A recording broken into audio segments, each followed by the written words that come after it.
Hi అండి, అందరికీ నమస్కారం. వీడు మళ్ళీ వచ్చాడు. ఈరోజు మీ ముందుకి ఒక వండర్ఫుల్ పర్సనాలిటీని తీసుకొచ్చాను. సో యాక్చువల్లీ ఆయన గురించి ఎంత చెప్పినా తక్కువే, అందుకనే చాలా తక్కువే చెప్దాం అనుకుంటున్నాను. సో ఆయన ఇంట్రడక్షన్ ఆయన ఇచ్చుకోమని కోరుకుంటున్నాను. Sir please. నా పేరు కిషోర్ తిరుమల. అంతకుముందు ఎంతమంది తెలుసో కానీ మొన్న డ్యాన్స్తో చాలా మందికి తెలుసుంటుంది అనుకుంటున్నాను. నవ్వు ఆపుకుంటున్నావు కదరా. ఎక్కడి నుంచి మొదలు పెడదాం పవన్? అంటే ఇద్దరం ఇక్కడ ఉన్నాం కాబట్టి ఇక్కడి నుంచి మొదలు పెడదాం సార్. ఇదేంట్రా అయితే? అరే నీ అబ్బా.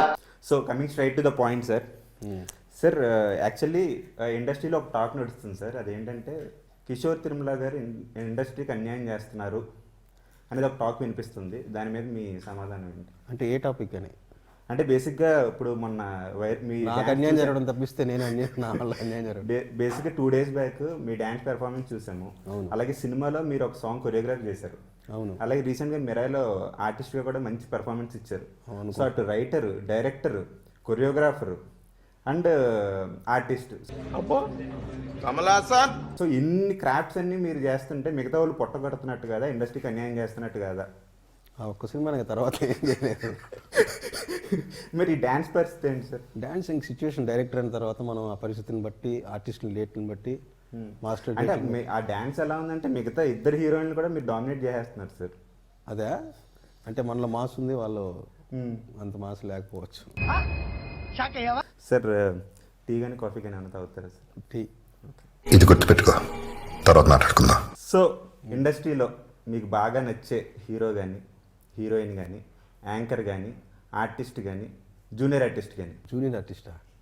జూనియర్ ఆర్టిస్ట్ ఏజెంట్ పేర్లు కూడా తెలియదు పవన్.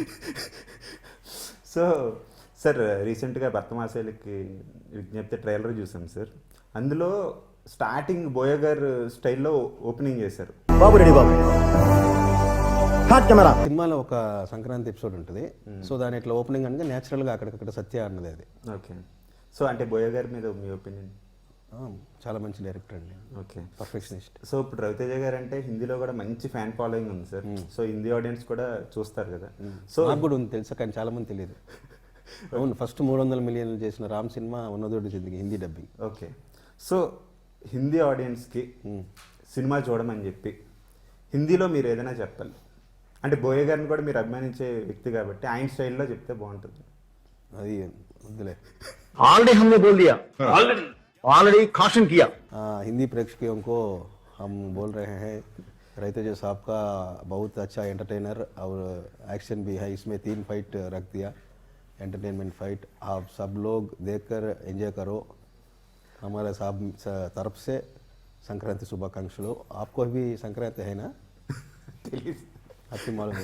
ఓకే సార్, ట్రైలర్లో ఒక షార్ట్ చూసాం సార్. యాక్చువల్లీ అదేంటంటే జనరేటర్లో ఉండి స్వామి నాకు ఈ టార్చర్ ఏంట్రా బాబు. నిజంగా అది మాకు తెలియదు. మేము అప్పుడెప్పుడో నిన్న మీమ్స్లో అది అండర్లైన్ చేస్తే కానీ తెలియదు నాకు. ఓకే. మేము 2024లో రాసింది పవన్ బాసిం శెట్టి అని అతను రాసిన ఎపిసోడ్ అది. నాకు అది సంబంధమే లేదు. అనవసరంగా దాన్ని వదిలేద్దాం. నెక్స్ట్ టీ అదే చెప్పా పవన్. అది ఇంటర్వ్యూలో క్వశ్చన్ సార్. యాక్చువల్లీ ఇక్కడ టీ కాఫీ ఏమీ లేవు సార్ దానికి. ఏంటో ఈ జనరేషన్ కామెడీ. సార్ ఇప్పుడు ఇది ఒక స్పెషల్ రౌండ్ సార్. ఇందులో ఏంటంటే నేను ఆన్సర్ చెప్తాను, నేను క్వశ్చన్ చెప్పాలా? మీరు క్వశ్చన్ చెప్పారా? పిక్చర్ల గురించి వెంటనే కానీ లైవ్ లో ఇదే చూడటం. క్వశ్చన్కే ఆన్సర్ చెప్పడం రాదు. సరే చెప్పు. సో నేను ఆన్సర్ అంటే కిషోర్ తిరుమల గారు ఆన్సర్ అది. సో కిషోర్ తిరుమల గారు ఆన్సర్ చెప్తున్నారు. సో దాని క్వశ్చన్ ఏమై ఉంటుందని మీరు గెస్ట్ చేయాలి. అడుగు ఏదో. అర్థమైంది కదా సార్? అర్థం లేదా ఇంకా అయిన చెప్పాల్సిందే. ఏం టార్చర్. ₹1,00,00,000 ఇచ్చినా ఆ పని చేయను అనేది ఆన్సర్ అయితే, కిషోర్ తిరుమల గారు ఆన్సర్ అయితే క్వశ్చన్ ఏమై ఉండొచ్చు? సెట్కి లేట్గా రాను. ఓకే. ఇంకేదని చెప్పేదా? ₹1,00,00,000 చాలా ఉన్నాయి, చెప్తే మొత్తం ఇదే పొద్ది. ఒకటి చెప్పండి సార్. డింపుల్ మీద ఆశిక అంటేనే నాకు ఎక్కువ ఇష్టం అనేది కిషోర్ గారు ఆన్సర్ అయితే దాని క్వశ్చన్ ఏమై ఉండొచ్చు? ఇద్దరు హీరోయిన్లో మీకు ఎవరు ఎక్కువ ఇష్టం అండి? ఎవరు బాగా పర్ఫార్మ్ చేశారంటే ఆశిక అంటే ఎక్కువ ఇష్టం అంటున్నారు సార్ డైరెక్ట్గా. అవును.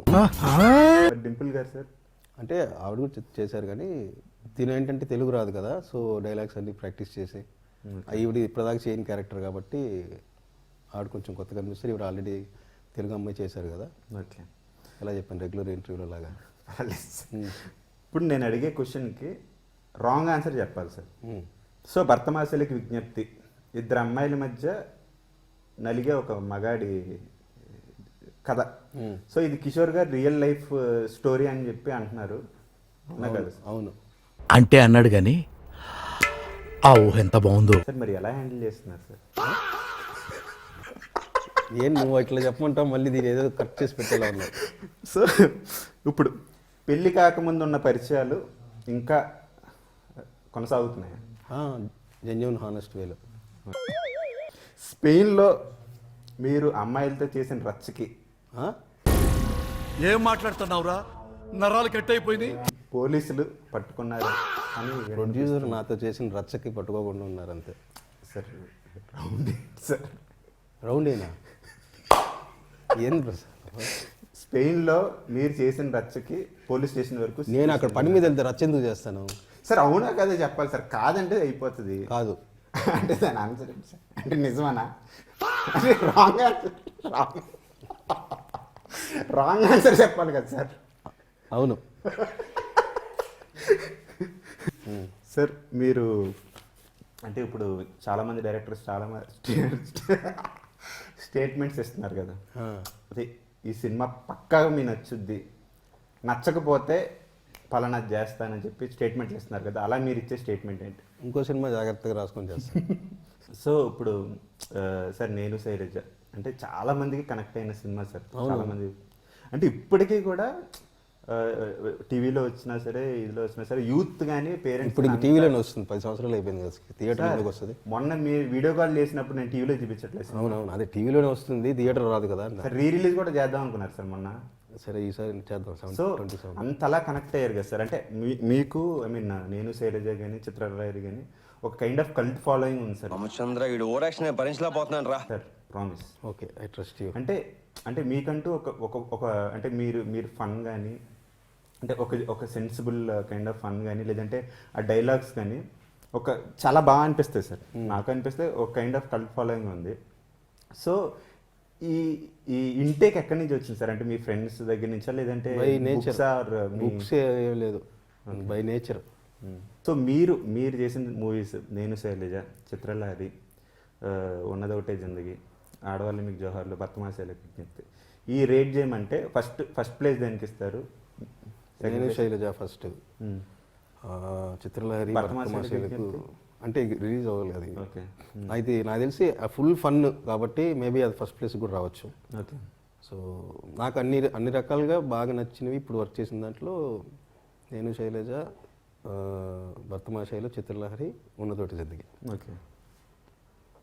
అండ్ ఇప్పుడు మీరు చేసిన హీరోస్లో రవితేజ గారు, రామ్ గారు, సాయిధరం తేజ్ గారు, శర్వానంద్ గారు, ఇప్పుడు నెక్స్ట్ మూవీ నలుగురు ఒకేసారి కాల్ చేసి నెక్స్ట్ మూవీ మనం చేద్దామంటే మీరు ఏ హీరోతో వెళ్తారు? రవితేజ గారితో. సూపర్. ఏంటి సార్ పర్టికులర్ రీజన్ ఏంటి ఆయన అంత కనెక్ట్ అవ్వడానికి? అంటే బాగా ఎంజాయ్, హ్యాపీగా ఉంది. ఓకే. ఇప్పుడే చేశాం కాబట్టి ఇంకా సక్సెస్ అయితే ఇంకా కొంచెం కాన్ఫిడెన్స్ చాయ్ లెవెల్ పెరుగుతుంది కాబట్టి. ఓకే. సో స్పెయిన్లో మీ వర్కింగ్ ఎక్స్పీరియన్స్ ఎలా అనిపించింది? మీరు నాకంటే కూడా సుధాకర్ చెరుకు గారిని అడిగితే బెటర్గా చెప్తారు. Okay sir. ఎప్పుడు తెల్లగా పవన్, ఇది public interview, that's my personal question sir. నాకు మాత్రం నీకు ఫ్యామిలీస్ ఉంటాయి కదా సార్, మీకు ఫ్యామిలీస్ లేదు సార్. మైకాలకి ఇచ్చేయండి sir. A few moments later. Sir ఎందుకు సార్ అంత ఎమోషనల్ అవుతున్నారు? అంటే సినిమా తాలూకు జర్నీ అయిపోయిందని అంటే పోలియో డ్రాప్స్ సార్. సార్ అయిపోయింది సార్, అందరూ వెళ్ళిపోతున్నారు సార్.